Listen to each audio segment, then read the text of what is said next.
सभी साथियों को मेरा नमस्कार। दोस्तों 90% बीमारियों की शुरुआत हमारे खराब पाचन शक्ति के कारण होता है। जिन लोगों को गैस, कब्ज, एसिडिटी, पेट से संबंधित कोई भी बीमारियां होती हैं तो फिर वहीं से और भी बीमारियों का धीरे धीरे जन्म होने लगता है, जैसे सर दर्द है और फिर धीरे धीरे जो है बड़ी बड़ी बीमारियां होने लगती हैं। आज एक आसन पेट से संबंधित बीमारियों को दूर भगाने के लिए, पवन मुक्तासन। पवन मुक्तासन का अर्थ है हमारे शरीर से कुपित वायु को बाहर निकालना।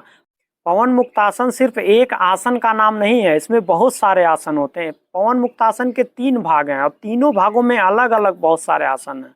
तो पवन मुक्तासन के प्रथम भाग में वात निरोधक आसन आते हैं। इसमें सूक्ष्म व्यायाम, जैसे हम अपने हाथों को चलाते हैं, जितने ज्वाइंट होते हैं उन ज्वाइंट से कुपित वायु को बाहर निकाला जाता है सूक्ष्म व्यायाम करके।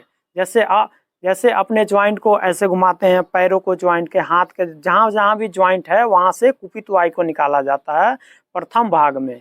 और पवन मुक्तासन के दूसरे भाग में हमारे पाचन तंत्रों से कुपित वायु को बाहर निकाला जाता है। हमारे पाचन तंत्रों में हमारे पेट से संबंधित जितनी भी बीमारियां होती हैं, तो पवन मुक्तासन भाग 2 में इसमें भी बहुत सारे आसन होते हैं, जैसे उत्तान पदासन, चक्र पदासन, नौकासन और सुप्त पवन मुक्तासन। तो आज हम जो है सुप्त पवन मुक्तासन की बात करेंगे। तो इसके लिए हम सबसे पहले शवासन में लेट जाएंगे। सुप्त पवन मुक्तासन सीधे लेट के आसन में आता है, तो इसके लिए हम शवासन में इस तरीके से लेट जाएंगे। अपने शरीर को सामान्य कर देंगे, गहरी लंबी सांस लेंगे, सांस छोड़ेंगे, जिससे हमारा शरीर सामान्य स्थिति में आ जाएगा। और इसके भी 2 स्टेप हैं, एक जो है एक पैर से किया जाता है और एक दोनों पैरों से किया जाता है। तो सबसे पहले हम एक पैर से करेंगे। तो एक पैर से करने के लिए इस तरीके से पहले दाहिने पैर से करेंगे, उसके बाद बाएं पैर से करेंगे। तो दाहिने पैर को श्वास भरते हुए उठाएंगे और इस तरीके से एड़ी को अपने नितंब से लगा लेंगे। अपने दोनों हाथों को क्लैम्प करेंगे और इस तरीके से इसको घुटने के नीचे पकड़ लेंगे। ज़्यादा नीचे नहीं पकड़ेंगे, बस ये घुटना है तो यहाँ पे पकड़ लेंगे और इस तरीके से श्वास भरते हुए पैर को उठा लिया। अब लंबी गहरी सांस लेंगे और श्वास को छोड़ देंगे। तो लंबी गहरी सांस लेके छोड़ देंगे और इस तरीके से अपना सर उठाते हुए और अपने हाथों से इस तरीके से अपने नाक को अपने घुटने के पास ऐसे लगा देना है, इस तरीके से। और अपने पैरों को, अपने पंजे को ऐसे नहीं रखेंगे, ऐसे नीचे रास्ते कर देंगे, अपने पैरों को नीचे रास्ते। और इस स्थिति में अगर आप 1 मिनट रुकते हैं तो ज़्यादा लाभ होता है। और बाएं पैर को सीधा रखेंगे, ऐसे उठाएंगे नहीं, बाएं पैर को सीधा जमीन से टच रखेंगे। अगर इस स्थिति में आप अपने शरीर के सामर्थ्य के अनुसार रुकें, शुरू में हो सकता है कम हो, लेकिन जैसे जैसे आप धीरे धीरे करने लगेंगे तो 1 मिनट 2 मिनट भी इस स्थिति में रुक सकते हैं। तो ऐसे रुकेंगे। उसके बाद श्वास लेते हुए अपने सर को नीचे करेंगे और श्वास छोड़ते हुए अपने पैर को सीधा कर लेंगे। इसी तरीके से बाएं पैर से करेंगे। तो बाएं पैर से करने के लिए बाएं पैर को उठाया श्वास भरते हुए और इस तरीके से अपने हाथों से पकड़ लिया, लंबी गहरी सांस लेके छोड़ देंगे और अपने सर को उठाएंगे और पैरों को थोड़ा दबाते हुए और सर को भी इस तरीके से अपने पंजे को जो सीधा रखेंगे, दाहिना पैर जमीन से टच रखेंगे और इस तरीके से रोकेंगे अपने शरीर के क्षमता के अनुसार। देखिए ऐसे अपने नाक को पूरा अपने घुटने पे लगा देंगे।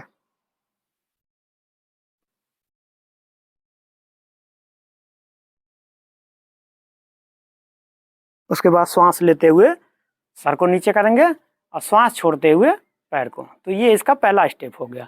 इसके सेकेंड स्टेप में दोनों पैरों को एक साथ उठाते हैं। तो जो लोग एक पैर से आराम से कर लेते हैं फिर वो दोनों पैरों से कर सकते हैं, तो उससे हमारा लाभ और बढ़ जाता है।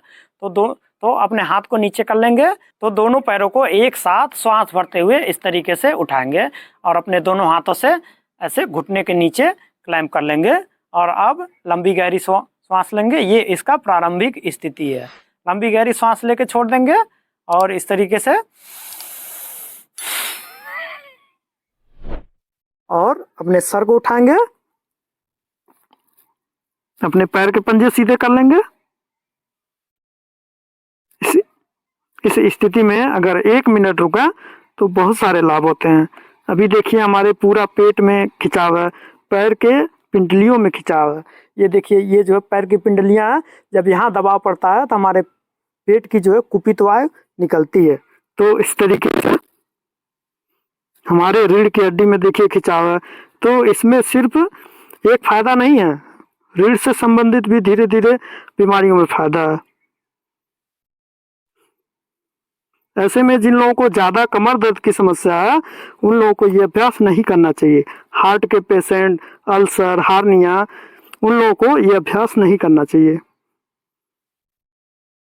उसके बाद श्वास लेते हुए सर नीचे करेंगे और श्वास छोड़ते हुए दोनों पैरों को सीधा कर लेंगे इस तरीके से, और अपने हाथों को ऊपर कर लेंगे, शरीर को सामान्य होने देंगे। ये इसका एक चक्र हुआ। तो इस तरीके से आप 3 चक्र कर सकते हैं। 1-1 मिनट का आप 3 बार करते हैं शुरू में तो बहुत अच्छा है, क्योंकि बहुत सारे लोग तो कर नहीं पाएंगे 1 मिनट। तो अगर 1 मिनट नहीं कर पा रहे हैं तो कोई बात नहीं, आप धीरे धीरे 10 दिन 15 दिन प्रैक्टिस करेंगे फिर होने लगेगा। अगर दोनों पैरों से नहीं कर पा रहे हैं तो कोई दिक्कत नहीं है, एक पैर से करें, फिर एक पैर से जब होने लगे तो दोनों पैरों से करें, क्योंकि बहुत सारे लोगों का पेट निकला हुआ था, पेट पे चर्बी बहुत ज़्यादा होती है तो वो आसानी से नहीं कर पाते हैं।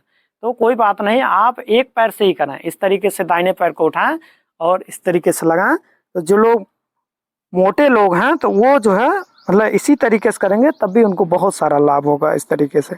बाकी जैसे जैसे अभ्यास में आ जाएगा तो आप धीरे धीरे दोनों पैरों से भी कर लेंगे इस तरीके से। तो एक बार और करके बताते हैं। दोनों पैरों को एक साथ उठाएंगे और दोनों हाथों से इस तरीके से क्लाइंब करेंगे और श्वास छोड़ते हुए इस तरीके से ऐसे देखिए। जिनको कब्ज की समस्या रहती है, कब्ज के लिए तो बहुत अच्छा है।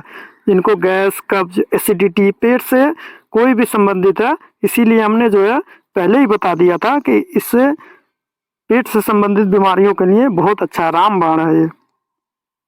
इस तरीके से 1 मिनट रुका, पूरे अपने हाथों से अपने शरीर को जितना आपके शरीर की क्षमता हो उतनी ही दबाएं, कोई जरूरी नहीं है बहुत ज़्यादा, धीरे धीरे प्रैक्टिस करा। श्वास भरते हुए नीचे, श्वास छोड़ते हुए पैरों को सीधा कर लेंगे इस तरीके से। तो इस तरीके से अगर आप पवन मुक्तासन करते हैं तो आपका लाभ बहुत ज़्यादा है। इसको आप हल्के में मत लीजिए। इस तरीके से आप छोटे छोटे आसन जैसे पवन मुक्तासन हो गया, नौकाचलासन हो गया, और भी बहुत सारे छोटे छोटे आसन हैं, इनको आप हल्के में ना लें। जो लोग योग नहीं करते हैं कोई बात नहीं, योग नहीं करते, आसन नहीं करते, लेकिन कम से कम अगर घर में खाली है, बैठे हैं, और इसको आप अगर सुबह के टाइम में खाली पेट करते हैं तो आपका लाभ ज़्यादा होता है। और अगर शाम को करते हैं तो शाम को खाना खाने से 1-2 घंटे पहले करें तो ठीक है, नहीं तो सुबह खाली पेट कर लें ज़्यादा अच्छा है।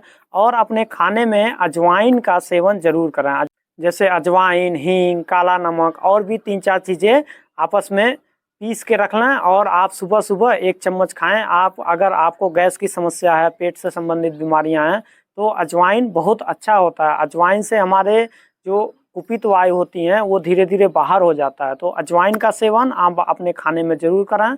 और योग अगर नहीं करते हैं कोई बात नहीं, लेकिन कम से कम 10 मिनट सूक्ष्म व्यायाम, छोटे छोटे योग कर लें, तब भी आपको लाभ बहुत ज़्यादा मिलता है। आशा करते हैं कि हमारे द्वारा बताई गई जानकारी आपको समझ में आया होगा। अगर आप चैनल पर नए हैं तो चैनल को सब्सक्राइब करें, वीडियो को लाइक करें, शेयर करें। धन्यवाद, नमस्कार।